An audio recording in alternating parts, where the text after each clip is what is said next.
In all probability today, Donald Trump is going to take a meat axe to President Obama's climate legacy. And this is not just outrageous in the context of, he's going after what President Obama, last week was, let's take a meat axe to President Obama's, signature effort on health care. Well, they didn't quite accomplish that. But this is going to be somewhat easier for them because a lot of it was done because Congress would not cooperate with Obama on climate change. So a lot of it was done by executive orders, which can be reversed by subsequent executive orders. And, and let me add, by the way, given that I'm having a hard time talking here, if you want to talk to me, well, in addition to everything else we're doing today, we'll just kind of make it an everything goes, what is it, Tuesday? Yeah, anything goes Tuesday. So, if there's any topic you want to talk about, feel free to give us a shout, and Nate will pick up your call. But the climate thing this is really consequential. If you go to arctic-news.blogspot.com, this is one of the top climate sites. And, a number of really, really competent climate scientists hang out here. And the post that went up yesterday, Monday, March 27, 2017, the Earth is losing her sea ice. Now, you might have noticed that the weather is getting weird, and now we've got more violent storms. That's a result of there being 6% more moisture in the atmosphere than there was, back when Reagan was sworn in 1980. And that's the result of global warming. The warmer the atmosphere is, the more moisture it can hold. And the warmer the seas are, and they've absorbed about 80-90% of all the moisture, or all the heat, rather, that has been captured as a result of greenhouse gases. The warmer the seas are, the more they evaporate into the atmosphere. But it's really the ability of the atmosphere to hold moisture, and that's a function of temperature. Steam baths are much hotter than, when it's snowing outside, you get dry and itchy because the cold air just can't hold moisture, right? And so we're getting more violent storms, tornadoes, thunderstorms, floods. All that stuff is the absolute predictable consequence of just this simple 6% increase in moisture, water vapor in the atmosphere. Now, the extra water vapor in the atmosphere is problematic for two reasons. One, it causes these severe storms. But two, water vapor is a powerful greenhouse gas. So now we're at a cycle where global warming is feeding on itself. Now, on top of that, we get things like these polar vortexes where giant pools of cold air, Arctic air, slide off the North Pole and just kind of drool over the top of North America, while warm air from Siberia is going up over the Arctic. So we get this cold air, and we get these violent winters. There are these, little, just a week or two at a time. But it's really, really, I mean, it's bizarre weather, but it's dangerous because that Arctic air comes down here. It absorbs all the heat from our ground, from our soil, and then it goes back up to the Arctic, and it further warms the Arctic. Now, what that is doing is it's melting the sea ice. The sea ice is white. It reflects sunlight. This is called albedo, the reflectivity of something. And as that sea ice is reflecting the sunlight back out into outer space and the heat back into outer space, it helps regulate the temperature of the whole damn planet. And the sea ice is melting as a result of global warming. And under that sea ice is 1,500 billion tons of carbon in the form of frozen methane clathrates, methane slurry, methane ice, just a few hundred feet under the surface of the Arctic Ocean, frozen in place for 3 million years or longer. And if that stuff melts, from 1850 to today, we've burned about 700, 800 billion tons. What's the latest number, Troy? You've been looking this stuff up. 525? Is that low? Okay, well, say somewhere between 5 and 600 billion tons of carbon into our atmosphere in 165 years, okay? Which has produced this, we're now more than 1 degree Celsius, about almost 2 degrees Fahrenheit warmer than we were just in 1950, as a result of burning 5, 6, 700 billion tons of carbon. There's 1,500 billion tons of carbon just in the Arctic. And if we melt that sea ice and that carbon starts getting into the atmosphere, whether it gets into the atmosphere as methane or whether it's digested by bacteria and it hits the atmosphere as carbon dioxide, almost doesn't matter. Methane is worse over the short term. Carbon dioxide lasts for millennia. Then what happens is we go from 1 degree of warming Celsius, or 2 degrees of warming Fahrenheit, to 4, 6, 8, 10, 12. Well, let me just read this to you. Earth is losing her sea ice. Arctic sea ice was at a record low for this time of year on March 24th, 2017, as illustrated by the image below. And if you want to see the image, go to arctic-news.blogspot.com. As the image below shows, on March 24th, 2017, Arctic sea ice featured many cracks, top of Greenland, Svalbard. I'm going to Svalbard, by the way. We're doing a documentary on climate change, and Louise and I are going to go to Norway and try and shoot some stuff, get some pictures of this stuff. But if you look at the graphs, at the charts, there is just nothing happening. And I mean, it's like the sea ice is just vanishing. So they say altogether, global sea ice extent has now been at record low for many months, as illustrated by the graph. This means that a huge amount of additional sunlight has been absorbed over these months instead of getting reflected back into space. See, this is the big problem. Not only is it just general warming and possibly mobilizing that carbon, but that sea ice, when it goes, you go from a white surface on the North Pole to a deep blue surface on the North Pole. What does deep blue do? It absorbs heat and sunlight. And they write, as Earth loses her sea ice, tipping points look set to be crossed that could result in rapid acceleration of Earth's temperature, which warns that surface temperatures of the atmosphere could rise by some 10 degrees Celsius or 18 degrees Fahrenheit. Now, the last time the planet warmed by 10 degrees Celsius, 18 degrees Fahrenheit, it killed 96% of all life on Earth. So that's where we're at. And then you look at today's Guardian, for example, and here the Heritage Foundation, funded in part by the Koch industry and the network and all these fossil fuel billionaires.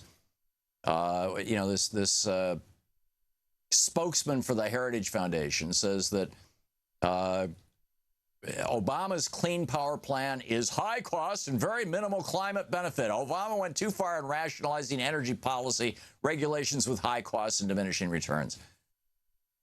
He went on to say, wealth equals health. It's not about being a fossil fuel stooge. It's about allowing them to be competitive. Right.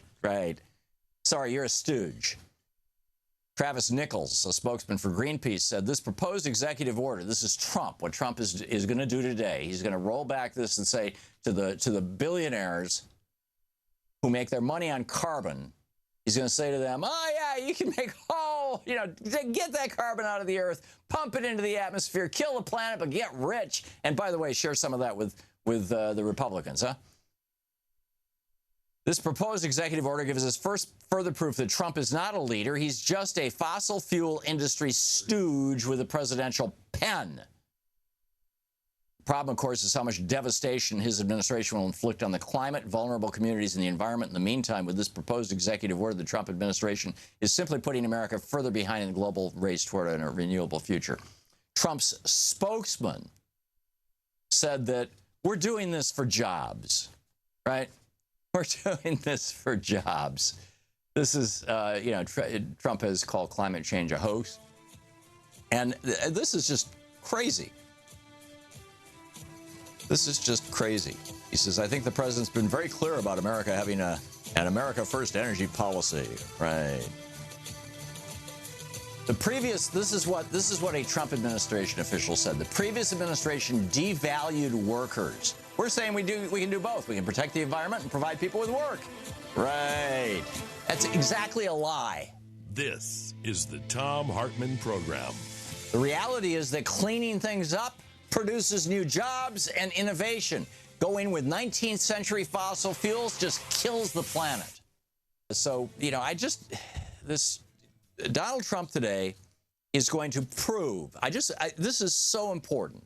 I mean, I know there's all kinds of other stuff going on. Devin Nunes is up to his eyeballs in was Trump wiretapped and all this kind of nonsense, and he's supposed to be conducting this investigation into whether Russia was working with Trump and blah blah, and he's refusing to recuse himself. Now, this guy's going down. This guy is in so much trouble, Devin Nunes, right now. Because he was trying to help out Trump, right? He was part of the Trump transition team. If you're part of the transition team, you shouldn't be heading a Senate committee that investigates the administration. So that's going on. Jared Kushner is going to have to testify about meeting with with a apparently former KGB guy who runs a bank, a Russian bank. What's up with that? And there's all this kind of stuff going on. Which is important. I'm not diminishing it at all. But the death of the planet is important too. And I'm literally the death of the planet. And, or at least most of us, or many of us. I mean, right now, as we speak, about a third of Yemen is starving to death. Little children who look like skeletons, adults who can't walk to get food. There's a famine going on in South Sudan. I was in South Sudan with Ellen Ratner just 6-8 years ago, and there's a famine going on there. Why? Because of climate change. Because the deserts are moving south. And when the people try to move, they try to move into the cities and things, and guess what? You get Syria. 1 million farmers in northern Syria lost their farms because their farms were covered with sand because of climate change. What they do? They went into Aleppo. They went into what's the main city in Syria? Not Raqqa. Damascus. Thank you, Troy. They went into Damascus, and you've got what is social upheaval.